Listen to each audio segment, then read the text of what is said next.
Is it possible to come up with an intuitive explanation of the intermediate axis theorem without solving the double slit experiment? No.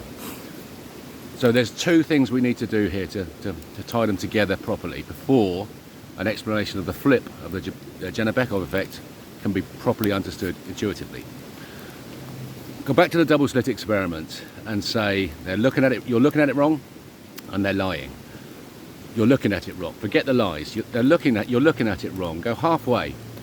You've proved that something is in motion and something isn't, and that you can look at the experiment from either perspective. I'm the thing that's in motion, or I'm not, one or the other. Or you can take a position in the center and look at both motions, should you so choose. And I would advise you to take C as the inertial frame of reference and look at the two motions you're seeing in respect to the speed of light, okay? And then think about it, and forget the monitor. And the explanation for the monitor will come at the end of the Dzanhibekov effect. So that's part one and part two. So part one, double slit, prove to yourself that C is a legitimate inertial frame of reference and analyze the wave in that way. And note this, the action is orthogonal. What you're observing is orthogonal action. Regardless of what it looks like, spin, it's just orthogonal action. And you analyze that action with the I, which is the square root of -1. And what that's just indicating is that this action is orthogonal to this action.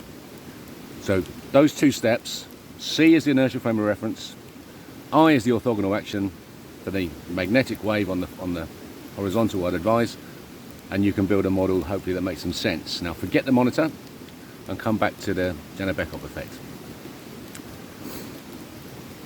Look at Veritasium's video now for the Dzanhibekov effect. It was about a year ago, and it's very good, excellently presented. There are some real flags waving at me through this. Nothing to do with Veritasium himself.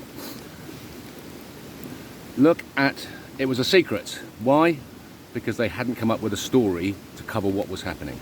Once they come up with a story, they could say it was a real effect, the Russians. Terry the mathematician. Terry the mathematician is too busy solving centuries-old math problems to come on and talk to Veritasium about a model that he built. Look at the model that Terry built. It's brilliant. It's exactly correct. And it's the z-axis. So I'm going to use Terry's model of the explanation for the three axes of explaining the greatest mass moment. I'm using Terry's model. And the key takeaway from that model is the greatest mass moment is the smallest mass. So you've got three axes and you've got three masses. The smallest mass is the greatest mass moment. The greatest mass is the smallest mass moment. And then and then know this. The reason that Terry hasn't come on is because he's solved its disclosure. So I'm labeling everything now that science doesn't want to talk about as disclosure, because any of these pieces of information are revealed, the apple cart comes tumbling down with just one piece. So this is disclosure.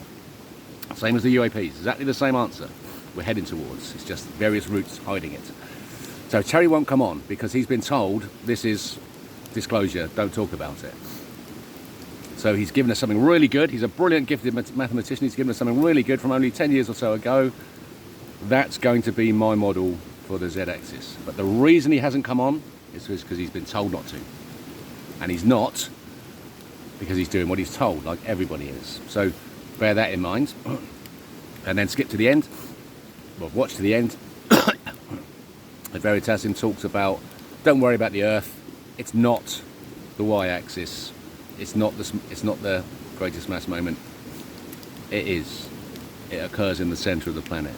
So the model that Terry's built occurs in the center of the planet, and it's this instability that you can understand from Terry's model that I'll explain to you now using the golf ball, and via Euler for theory and Lewe into practice, and I'll build you that model in the center of the planet.